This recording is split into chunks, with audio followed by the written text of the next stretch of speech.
ठीक है दोस्तों, वीडियो को भी एक लाइक करके चैनल सब्सक्राइब कर लेना। दोस्तों, आखिर आ गई है नाग पंचमी का बहुत ही विशेष सा दिन। अगर आपके घर में किसी भी प्रकार का दोष है ना, और आपकी पूरी फैमिली हमेशा परेशान रहती हो और अपने परिवार को लेकर आप चिंतित हो, तो ये वीडियो आपके लिए है। बस आपको आस्तिक मुनि के नाम से एक छोटा सा पत्ता लेना है। एक छोटा सा उपाय करिएगा जो कि पूज्य गुरु जी की कथा से सुन के बहुत अच्छे से आपको बताऊंगा, ठीक है ना। ये आस्तिक मुनि का जो उपाय है, ये हमें सिर्फ और सिर्फ नाग पंचमी में करना चाहिए और किसी भी तिथि पे नहीं करना है। मित्रों, तो बहुत ही ध्यान से सुनिए और करने की कोशिश करेंगे, ठीक है ना। चलो, अब उस पत्ते को लेना है। वो पत्ता कौन सा है? आपको यहाँ पे स्क्रीन पर दिख रहा होगा, शमी का पत्ता। कौन सा पत्ता है? तो एक पत्ता आपको लेना है शमी का। यहीं पे बहुत सारी मेरी बहनें, मेरे बहुत सारे भाई परेशान होंगे, भैया शमी का पत्ता हमारे पास नहीं है, हम क्या करें? अगर आपके पास में शमी का पत्ता नहीं है, तो आपको उसकी जगह पे चावल का एक दाना ले लेना दोस्तों, ठीक है ना।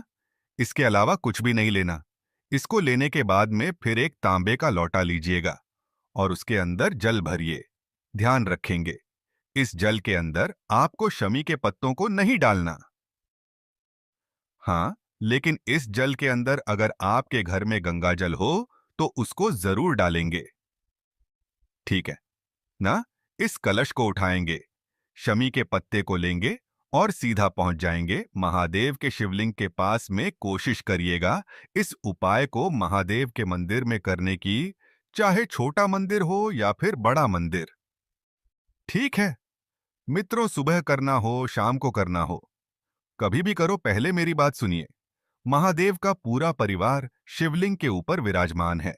यहाँ पे आपके पास पास में कोई हार्ड एंड फास्ट रूल नहीं है कि यहीं पे ही करना है आपको। जो मैंने एक शमी का पत्ता दिखाया, उस एक शमी के पत्ते को चाहे तो आप माता अशोक सुंदरी के स्थान पर समर्पित कर देना, और या तो आप चाहो तो महादेव के शिवलिंग के ऊपर, दोनों में से कहीं पे भी आप शमी के पत्ते को समर्पित करो, ठीक है ना। समी के पत्र को समर्पित करने के बाद में जो मैंने आपको जल दिखाया, तांबे के लौटे में जल दिखाया, उस जल को उसी शमी के पत्ते के ऊपर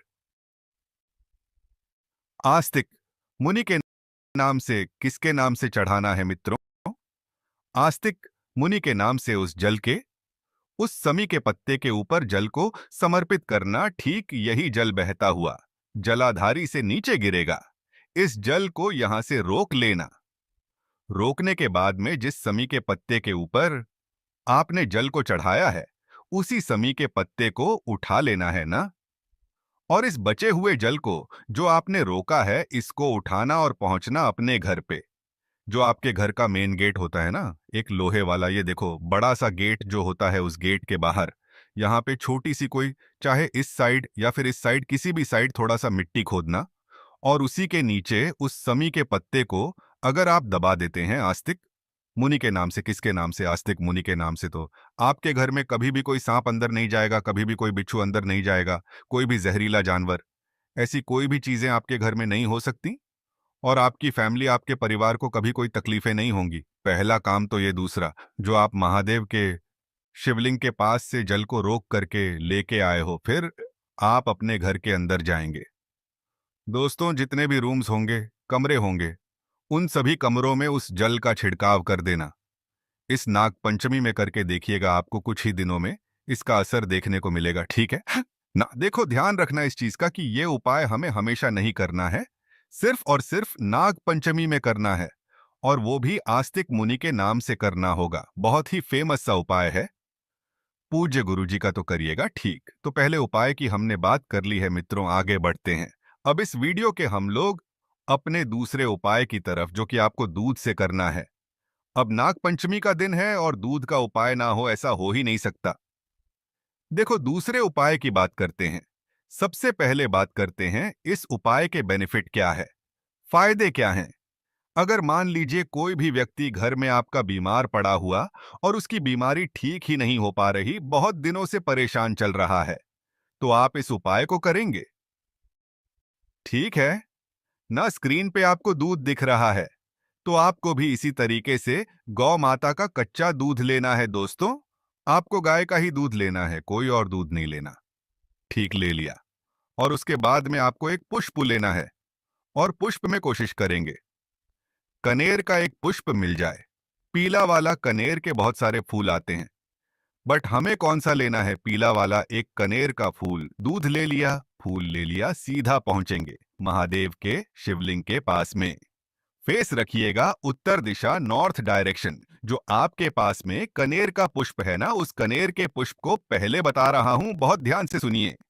उस कनेर के पुष्प को पहले माता अशोक सुंदरी को टच करा देना। ठीक है, टच कराना रखना नहीं है, पहले यहाँ पे टच कराएंगे, फिर माता के हस्त कमल पे टच करा देना।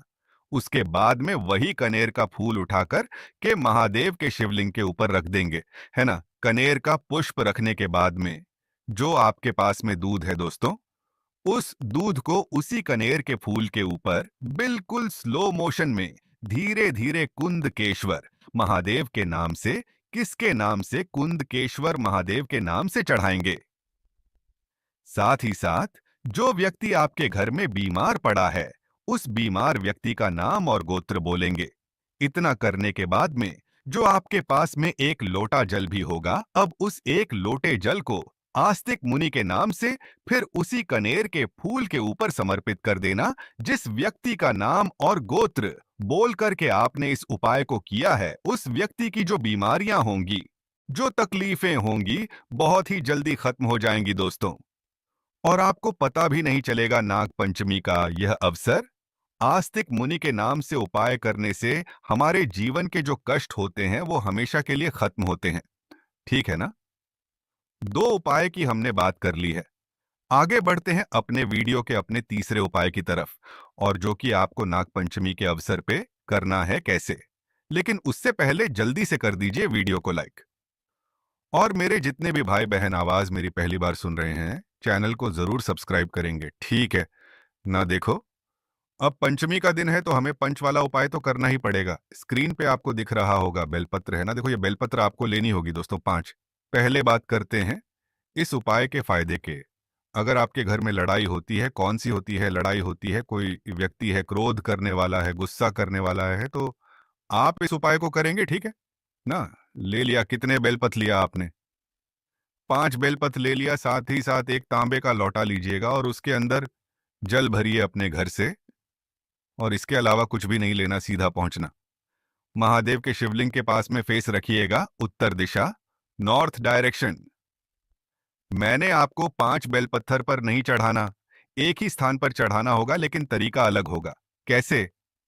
सॉरी, आपके पास में होना चाहिए पीला चंदन। क्या लोगे? पीला चंदन। सबसे पहले उस पीले चंदन को माता अशोक सुंदरी के स्थान पर लगाएंगे। ठीक, पीले चंदन को लगाने के बाद में जो मैंने आपको बेलपत्र दिखाई है, उस बेलपत्र को आपको समर्पित करना है मित्रों। एक बेलपत्र, ठीक है ना। उसके बाद में फिर से पीला चंदन लगाएंगे, और उस पीले चंदन के ऊपर फिर से बेलपत्र चिपकाए, फिर पीला चंदन लगाना है, और फिर बेलपत्र।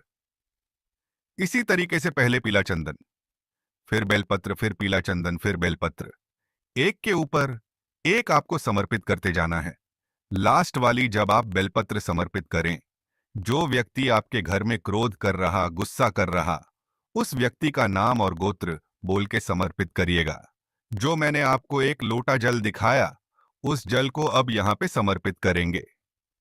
दोस्तों, आस्तिक मुनि के नाम से किसके नाम से चढ़ाओगा? आस्तिक मुनि के नाम से फिर से आपको जल चढ़ाना है, और यही जल फिर बहता हुआ इन्हीं 5 बेलपत्र से होता हुआ नीचे गिरेगा।